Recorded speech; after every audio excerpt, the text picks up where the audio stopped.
അധ്യായം 3.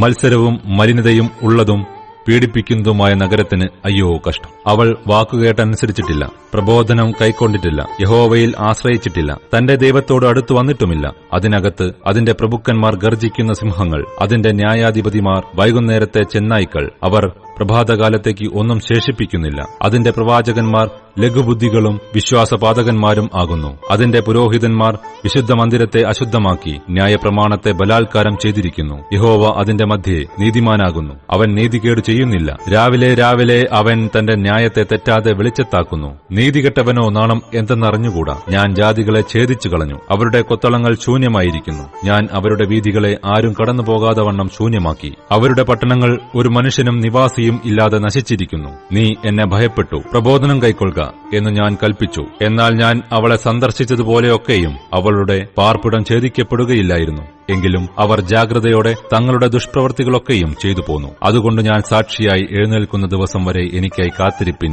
എന്നു യഹോവയുടെ അരുളപ്പാട്. എന്റെ ക്രോധവും എന്റെ ഉഗ്രകോപവും പകരേണ്ടതിന് ജാതികളെ ചേർക്കുവാനും രാജ്യങ്ങളെ കൂട്ടുവാനും ഞാൻ നിർണയിച്ചിരിക്കുന്നു. സർവ്വഭൂമിയും എന്റെ തീക്ഷ്ണാഗ്നിക്ക് ഇരയായിത്തീരും. അപ്പോൾ സകല ജാതികളും യഹോവയുടെ നാമത്തെ വിളിച്ചപേക്ഷിച്ച് ഏക മനസ്സോടെ അവനെ സേവിക്കേണ്ടതിന് ഞാൻ അവർക്ക് നിർമ്മലമായുള്ള അധരങ്ങളെ വരുത്തും. കൂശ് നദികളുടെ അക്കരെ നിന്ന് എന്റെ നമസ്കാരികൾ, എന്റെ ചിതറിപ്പോയവരുടെ സഭ തന്നെ എനിക്ക് വഴിപാട് കൊണ്ടുവരും. അന്നാളിൽ ഞാൻ നിന്റെ മധ്യേ നിന്ന് നിന്റെ ഗർഭോല്ലസിതന്മാരെ നീക്കിക്കളയും. നീ എന്റെ വിശുദ്ധ പർവ്വതത്തിൽ ഇനി ഗർവിക്കാതിരിക്കുകയും ചെയ്യുന്നതുകൊണ്ട് നീ എന്നോട് അതിക്രമമായി ചെയ്തിരിക്കുന്ന സകല പ്രവൃത്തികളും നിമിത്തം നീ അന്നാളിൽ ലജ്ജിക്കേണ്ടി വരികയില്ല. ഞാൻ നിന്റെ നടുവിൽ താഴ്മയും ദാരിദ്ര്യവും ഉള്ളൊരു ജനത്തെ ശേഷിപ്പിക്കും. അവർ യഹോവയുടെ നാമത്തിൽ ശരണം പ്രാപിക്കും. ഇസ്രായേലിൽ ശേഷിപ്പുള്ളവർ നീതികേട് പ്രവർത്തിക്കുകയില്ല, ഭോഷ്ക് പറയുകയുമില്ല. ചതിവുള്ള നാവ് അവരുടെ വായിൽ ഉണ്ടാകയില്ല. അവർ മേഞ്ഞുകിടക്കും, ആരും അവരെ ഭയപ്പെടുത്തുകയുമില്ല.